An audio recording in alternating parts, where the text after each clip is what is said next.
It's the early 2000s. You're blasting Linkin Park's Meteora through your tiny little Sony boombox. And then you ask your father, can we watch Pimp My Ride together? No, son. We're gonna watch Pimp My Ride for real men.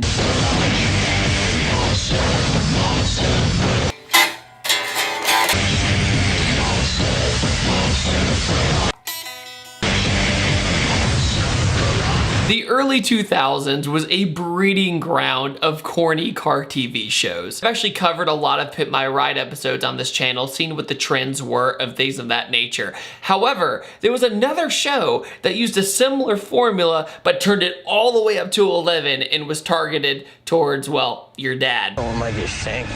Putting the motor in wrong. And also towards kids like me who were incredibly curious about the limits of people's skill and labor in the automotive world. What was that show? That show was Monster Garage.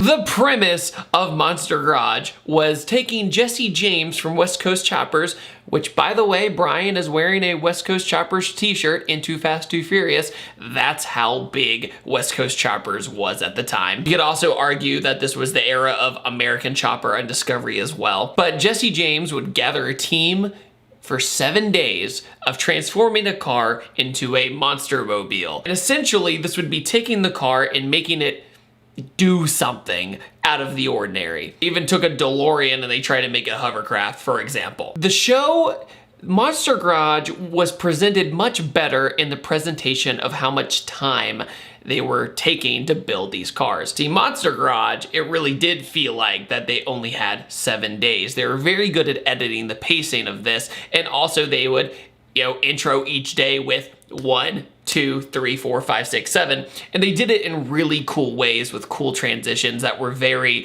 I guess you could say, mechanically oriented or using a welder or something kind of crazy like that. It's day 3. It's day 4, 9 a.m. Every day has a number. So there was definitely passion behind the show, and car guys definitely made this show. There's no doubt about it. But this added more stakes to it. Pimp My Ride, they could have taken months on this person's project car, but you would have never known because the episode was only 20 minutes long. Monster Garage episodes were nearly an hour long, and they took you on this roller coaster throughout their week of how hard they were working, their overnighters they were pulling to try and beat this challenge. The team also had a very limited budget as well that they could spend, which added the stakes even more. They didn't just have crazy amounts of money coming from Discovery at the time. Now, what happened to the build if the build wasn't finished in 7 days, you ask? Well, Jesse James would just, I don't know, completely destroy it. Say hello to Shredder number 2.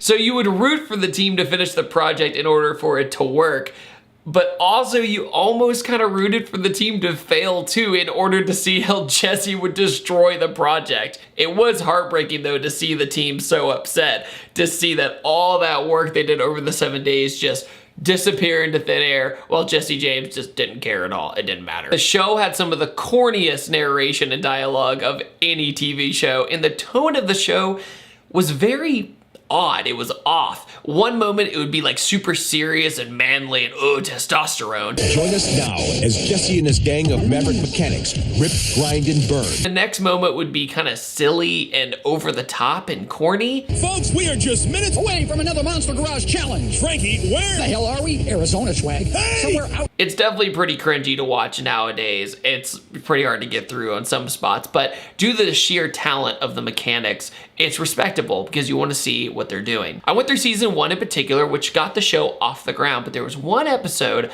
I had in mind that always stuck with me, and luckily I found it, and it was the FC RX-7 Sandrail project. Essentially, they were going to take an FC RX-7 and they're going to convert it into a Sandrail. Sandrail is a crazy off-road vehicle for sand dunes and things of that nature, but they decide they're going to put this giant middle wheel and tire setup in between the normal FCRX-7 wheelbase.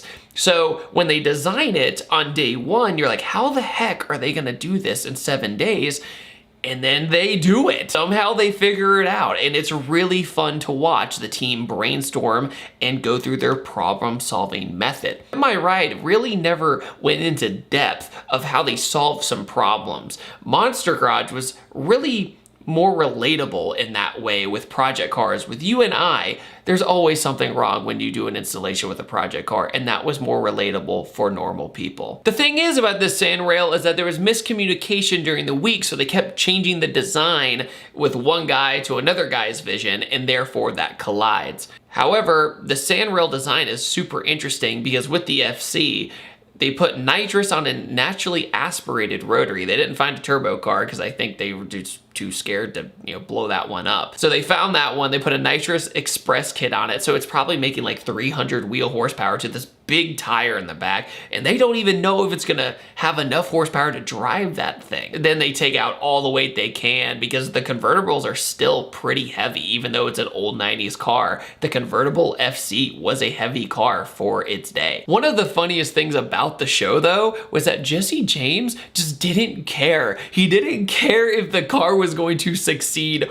or not. He didn't care about the team not getting their tools at the end as the grand prize. He literally even says, I don't care if it works or not. I get paid either way. If you guys are tired, we could just split and you get nothing. I get paid either way, whether the show makes it or not. Give me that welder. And I remember seeing that as a kid, and I was like, wow, that guy's like really real. He's really real with this crew. I respect that, man. And with the show being on Discovery Channel, this was when Discovery was starting to branch out more into different kinds of shows rather than just educational programs. Now it was a legit show business on Discovery, and they were doing it like up to 11 with this show, as crazy as they could. Also these random factoids between each commercial break, which were always super random. They'd always try to make it as silly as possible. Like, here's an example. The world record for crossing the Sahara on camel took 11 months and killed 8 camels. In the making of Monster Garage, not a single camel was harmed. You learn something new every day on Discovery Channel.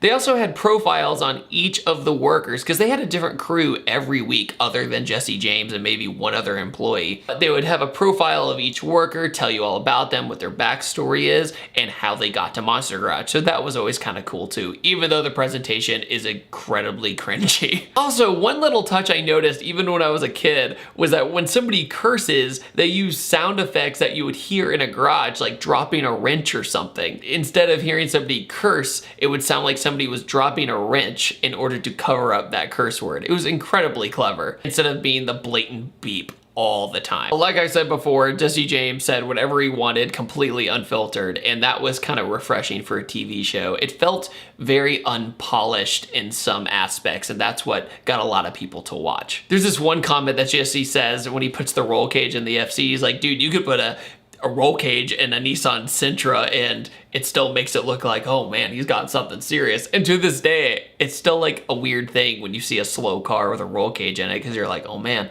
he must have something secret under that hood. So for their design to work in 7 days with something so complicated, it's a miracle it even works in the first place.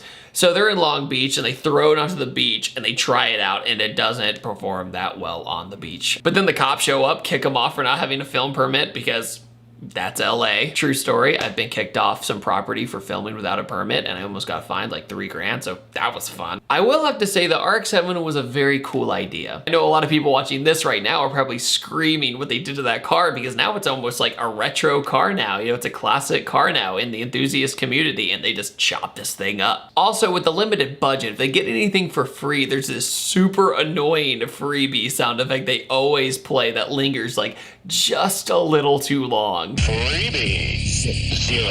Nada. You have so much of the show acting very serious and like, we're here to get things done. This is the goal. We're gonna get it done.